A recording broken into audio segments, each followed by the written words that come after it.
আসসালামু আলাইকুম রহমতুল্লাহ। আজকে তৃতীয় দিনের মতো ডুয়েট সাধারণ শিক্ষার্থীদের উদ্যোগে বন্যার্ত মানুষের জন্য ত্রাণ কর্মসূচি চলমান। আজকে ইনশাল্লাহ গতকালকে আলহামদুলিল্লাহ 1100+ ত্রাণ প্যাকেট করে নোয়াখালী কুমিল্লার উদ্দেশ্যে রওনা দিয়েছিল। আজকে ইনশাল্লাহ টার্গেট রয়েছে আমাদের 1000-এর উপরেও। আজকেও যেন 1100-কে আমরা অতিক্রম করতে পারি এমন একটি টার্গেট নিয়ে আমাদের ত্রাণসমূহ প্যাকেটিং করা চলছে। আপনি দেখতে পাচ্ছেন এটা হচ্ছে duet Ahsanullah master auditorium duet. আচ্ছা, কাজের ফাঁকে ফাঁকে একটু বিনোদন, সকলে মিলে একটু বিনোদন উদযাপন।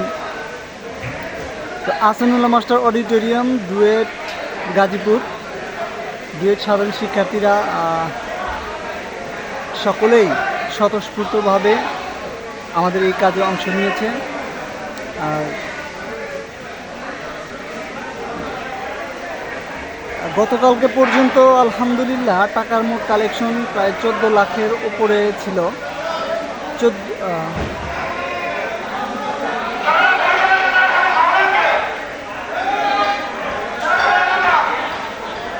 কাজের ফাঁকে ফাঁকে একটু বিনোদন।